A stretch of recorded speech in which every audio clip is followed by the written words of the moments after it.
Alors, corrigeons la feuille d'exercice sur les fonctions avec paramètres. Donc, premier exercice, on te dit de créer un module fonction paramètre. Donc, allons-y, je vais dans l'IDLE, Python, je l'ouvre. Donc, je vais un peu agrandir la configuration. Donc là, je vais mettre en 29. Voilà. Donc, ce fichier, je vais le sauvegarder. Donc, CTRL S, et je l'enregistre. Toi, tu l'enregistres dans ton répertoire. Et moi, je vais l'appeler donc fonction paramètre. Voilà, enregistré. Ensuite, on me dit qu'on doit définir une fonction saluer. Donc, je définis une fonction saluer. Alors, qui salue un individu, donc je vais saluer le prénom hein, ou le nom, peu importe. Donc là, je mets nom. Ok. Donc, par exemple, si je mets David, on doit afficher le message bonjour David. Donc, l'instruction, ce sera print. Donc, bonjour suivi du nom. Hein, le nom, c'est la variable ici.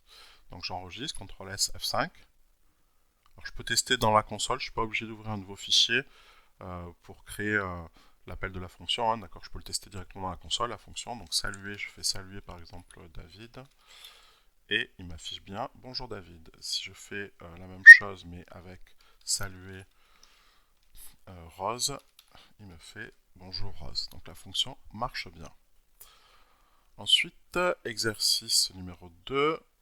Donc on me dit, toujours dans ce même module, définir une fonction moyenne qui calcule la moyenne des notes de maths, bio et info. Par exemple, si je tape dans la console moyenne 15, 14, 13, eh bien, il doit afficher la moyenne égale à la moyenne, c'est-à-dire 14. Donc je vais définir une fonction qui s'appelle moyenne. Définition d'une fonction que j'appelle moyenne. Alors cette moyenne, elle a besoin comme paramètre de 3 notes, hein, parce que là on doit rentrer des valeurs. Donc les notes, ce sera maths, bio et info. Donc voilà mes paramètres, maths, bio et info. 2 points à la ligne. Alors, on doit stocker, donc je vais faire la moyenne, c'est maths plus bio plus info. Et il faudra que je divise le tout par 3. Donc attention, si je divise par 3, il faut mettre des parenthèses. Ici et là. Donc là, je mets divisé par 3. Donc ça, ce nombre-là va être calculé. Hein. Par exemple, si maths fait 15, là ici maths fera 15. Si bio fait 14, ici bio fera 14. Donc là aussi, ça fera 14. Et si info fait 13, ici on aura 13, ici on aura 13. Donc on aura 15 plus 14 plus 13 divisé par 3. Et ce résultat-là, on va le stocker, hein, c'est un nombre. Donc on va le stocker dans une variable qu'on va appeler petit m pour moyenne, par exemple. On pourrait même l'appeler moyenne, hein, on pourrait même donner le même nom que la fonction, mais attention, ça c'est une variable, ça c'est le nom de la fonction. Donc juste, je vais mettre en m, mais tu peux mettre ce que tu veux. Tu peux l'appeler résultat si tu veux, peu importe. Alors, ensuite, on va afficher donc hein, puisqu'on doit afficher dans la console la moyenne égale. Donc j'affiche le texte la moyenne donc égale. Voilà. Et ensuite je dois afficher quoi? Le résultat, c'est-à-dire ici petit m, qui correspond à la moyenne. J'enregistre, CTRL S, F5, j'exécute, et allons-y pour calculer la moyenne. Donc j'appelle la fonction.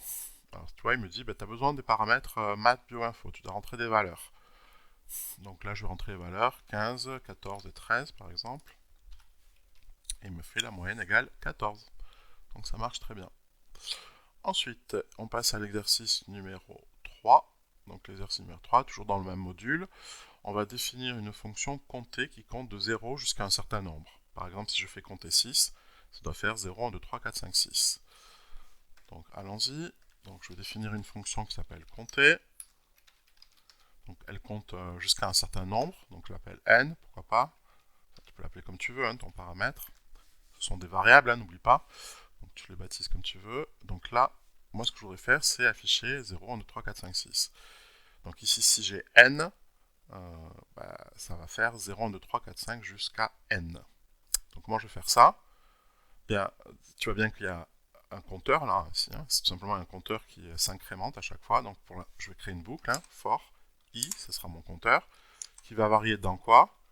Range, c'est l'intervalle, donc on va partir de 0 jusqu'à n. Donc si je mets n ici, attention, si je mets n, i va prendre les valeurs 0, 1, 2, 3 jusqu'à n-1. Hein, par exemple, si n fait 6, là, n ici fera 6. Du coup, i va faire les 6 premières valeurs qui sont 0, 1, 2, 3, 4, 5. hein, et non pas, il ne va pas aller jusqu'à 6. Hein. N'oublie pas que là, il faut toujours penser que quand tu mets un nombre ici, en fait, le compteur va aller jusqu'à ce nombre-là, moins 1. D'accord? Donc testons-le pour voir. Tu vas voir, on va mettre print, je vais afficher le compteur i, les différentes valeurs de ce compteur i. Donc, CTRL S F5. Donc j'appelle la fonction compter. Donc je dis compter jusqu'à, il me dit n pour nombre, donc je lui mets 6 et il va faire les 6 premières valeurs qui sont 0, 1, 2, 3, 4, 5. Or moi, je veux aller jusqu'à 6. Donc pour cela, au lieu de mettre n ici, je vais mettre quoi à ton avis? Ben, je vais mettre plus 1. Voilà. Donc si je fais CTRL S et je réexécute, donc F5. Et maintenant je fais compter. Compter. Donc n fait 6, je mets la valeur 6. Donc si n fait 6, là n fait 6, et du coup là j'aurai 6 plus 1, 7. Donc les 7 premières valeurs, c'est 0, 1, 2, 3, 4, 5, 6. Voilà.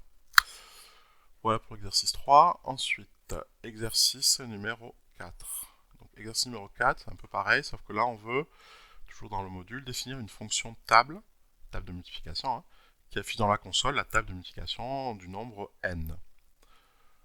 Donc, par exemple, si je mets table 8, il doit afficher la table de 8. 8 fois 0, 0, 8 fois 1, 8, 8 fois, jusqu'à 8 fois 10, 80. D'accord? Donc, on va faire... Qu'est-ce qui varie ici? Il y a un compteur qui varie. Hein, 0, 1, 2, 3, 4, 5, 6 jusqu'à 10. Donc, il va falloir faire une boucle, ça c'est obligé. Donc, allons-y pour définir notre fonction, elle s'appelle table. Donc, je définis ma fonction table. Elle va prendre un paramètre, hein, parce que là, je suis obligé d'entrer un nombre. Ça sera la table de multiplication du nombre n. N fait 8 ici dans mon cas. Donc je vais faire un compteur, parce que j'ai bien quelque chose qui varie ici. Hein. J'ai bien un compteur 0, 1, 2, 3, 4, 5 qui varie. Donc je fais un compteur i, qui va varier dans donc range. Il va varier dans quoi? Alors il va aller de 0 jusqu'à 10. Hein, ce compteur 0 jusqu'à 10. Donc il faut que je mette à l'intérieur des parenthèses ici quoi? Les 11 premières valeurs, puisque ça commence à 0. Donc je mets ici 11. N'oublie pas, il faudra enlever 1. Hein. Toujours, hein, si tu enlèves 1, ça fait 10, donc il va aller de 0 jusqu'à 10. Donc allons-y, donc si je fais ça, il va falloir que je fasse maintenant le calcul. Le calcul, c'est le nombre là, qui est là, donc 8, 8, donc ici c'est n. Donc je vais faire ce calcul, n fois quoi? Fois le compteur. Hein. Ça c'est le compteur qui varie, donc fois i. Voilà, donc si n fait 8, donc là j'aurai 8, okay, donc là j'aurai 8, fois, d'accord, donc je suis dans une boucle, donc j'aurai 8 fois 0, quand le compteur fait 0, ensuite le compteur fera 1, donc j'aurai 8 fois 1, 8 fois 2, etc. Donc j'aurai tous ces résultats-là. Alors je vais les stocker, tous ces résultats. Je vais les résulter alors, dans la variable mult, parce que c'est le résultat de multiplication. Okay. Tu peux l'appeler résultat si tu veux, peu importe. Donc toujours dans la boucle, je suis toujours dans la boucle, je veux afficher tout simplement le texte qui est là et le résultat. Donc je veux afficher, je vais faire un print, je vais afficher quoi? Donc là 8 fois 0, donc 8 ici ça correspond à n. Ok. Ensuite, le fois, ce sera du texte. Donc je mets le fois entre guillemets. C'est du texte. Donc 8 fois quoi? 8 fois, ici c'est le compteur. Donc i. Ok. Ensuite, je le symbole égal. Donc je mets, c'est du texte, égal. Et ensuite, je mets le résultat ici. Le résultat, c'est simplement mult. C'est la variable mult qui contient le résultat. Voilà. Allons-y, donc je peux exécuter, je CTRL S F5 et je lui demande, allez, calcule-moi la table de 8. Et ma fiche 8 fois 0, 0, 8 fois 1, 8, etc. jusqu'à 8 fois 10. Hein. C'est facile à comprendre ce programme. Hein. Donc on rappelle, donc si là je mets 8, donc ici on aura 8, donc ici on aura 8. D'accord. Donc là, au départ, mon compteur fait i fait 0. Donc ici j'aurai 0, donc j'aurai 8 fois 0. Donc mult fera 0, c'est ce résultat-là. Ici, donc j'aurai 8 texte fois 0 texte égale, ici 8 fois 0, 0. Okay. Ensuite, quand i fera 1, donc je serai, n fera toujours 8, hein, donc 8 fois 1, je le stocke, ça fait 8. Donc ce sera ce résultat-là qui apparaît ici. Ensuite, quand i fera 2, n fera toujours 8, donc n fois 2, ça fait 16, donc 8 fois 2, 16, donc mult fera 16, donc là, on aura 16, donc là, j'ai bien 16, etc., etc. Hein, et je vais jusqu'à combien? Le compteur, on a dit, on va jusqu'à, ici, 10, donc je suis obligé de mettre la valeur 11 ici. Hein. C'est les 11 premières valeurs, 0, 1, 2, 3, jusqu'à 10, il y a bien 11 valeurs, les 11 premiers entiers. Voilà pour la table de multiplication. Et enfin, dernier exercice. Très simple, une fonction, on te demande de définir une fonction convertir, qui convertit les euros en pounds. C'est la monnaie anglaise, hein. Par exemple, si je mets convertir 10, hein, donc il doit afficher 10 euros égale 8,7 pounds. Alors allons-y. Donc je définis une fonction qui s'appelle convertir. Ok, alors elle a besoin d'un nombre. Hein. Alors le nombre il sera en euros, donc je mets une variable euro. Ok, et moi ce que je veux c'est convertir donc en pounds, donc je vais mettre une variable pounds qui est égale à combien d'euros? Donc c'est égal à euro fois 0,87. Parce que si j'ai 10 euros, donc euro fera 10, 10 fois 0,87, ça fera bien 8,7. Voilà le facteur de conversion, de toute façon tu peux le chercher sur internet, c'est bien ça. C'est bien comme ça qu'on fait pour convertir des euros en pounds, on multiplie par 0,87. Ensuite, ce qu'on veut afficher donc dans la console, c'est bien ici ce nombre-là, qui correspond à lui, donc c'est-à-dire lui. Donc je vais afficher dans la console, quoi? Donc le nombre, euro, donc hop, CTRL-C, CTRL-V, donc voilà. Ensuite, je vais afficher quoi? Le symbole euro, donc je fais Alt-GR E, fermez les guillemets. Donc là, par exemple, si j'ai un 10, ici, ça sera 10, ici, ça sera 10. Donc euro, pardon, ça sera 10. Donc 10 fois 0,87, ça fera bien 8,7. Donc là, j'aurai bien 10 euros, exactement comme ceci. Il y a aussi le symbole égal, donc je vais le mettre ici à l'intérieur du texte, hein, c'est du texte. Voilà. Je ferme les guillemets parce qu'ensuite j'ai le résultat 8,7, c'est-à-dire pounds, hein, c'est la variable pounds, le résultat du calcul, pounds. Et ensuite, je sépare avec le texte qui correspond au symbole pounds. Donc je mets des guillemets et c'est la touche, alors c'est pas dollar, mais c'est la touche, voilà, tu fais majuscule, dollar, et ça fait le symbole pounds. Je termine en faisant CTRL S, F5, et je lui demande par exemple de convertir par exemple 10 euros. Alors, il me demande hein, des euros, tu vois, et ça affiche bien le résultat voulu. Je peux demander de convertir ce que je veux, hein. Je peux demander de convertir 50 euros. Il me fait, ça fait 43,5 pounds. Là, c'est pareil pour la table, hein. Je peux changer, si je reviens sur l'exercice d'avant, la table de 8, je peux lui demander n'importe quelle table. Hein. Je dis la table de 3, par exemple, il va afficher la table de 3, hein, puisqu'ici, n fait 3.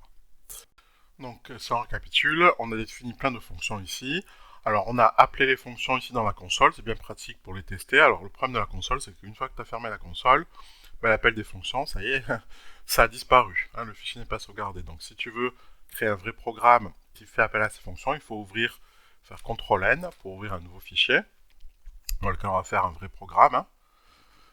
Hein. Donc, on va l'enregistrer, ce fichier déjà. Donc, CTRL-S, je vais l'appeler, par exemple, test de mes fonctions, ou appel de mes fonctions, peu importe. Voilà. Alors par exemple, je veux tester la fonction saluer. Donc là, j'appelle saluer. Et si je mets David, voilà ce qui se passe. On va avoir un message d'erreur.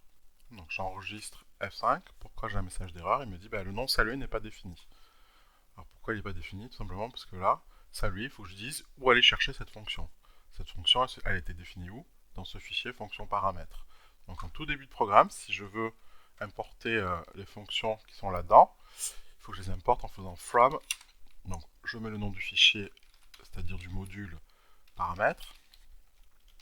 Je l'écris comme ceci, voilà. Alors je ne mets pas .py, attention, il faut l'enlever, hein, l'extension. Donc from fonction paramètres, import, espace, étoile, c'est-à-dire j'ai importé toutes les définitions qui sont ici. Donc du coup, ça lui, il la reconnaîtra. Maintenant je fais CTRL S F5 et du coup, tu vois, il a bien mis bonjour David. Je teste rapidement les autres. Hein. Par exemple, je teste est-ce qu'il s'est compté jusqu'à 100. CTRL S F5. Bonjour David. Et il va jusqu'à 100. Okay. Est-ce qu'il connaît la table de 6? CTRL S, F5. Voilà, il a compté jusqu'à 100, puis il a mis la table de 6. Ensuite, est-ce qu'il sait convertir en euros? Convertir, par exemple, 5 euros. Donc effectivement, donc il compte, il fait la table, et ensuite il convertit 5 euros en pounds. Donc voilà, donc quand tu veux en fait faire appel aux fonctions, tu les testes dans la console, mais après si tu veux les utiliser dans un fichier, bah, tu ouvres un nouveau fichier, hein, d'accord, dans lequel tu vas faire appel à tes fonctions que tu as définies dans ton module.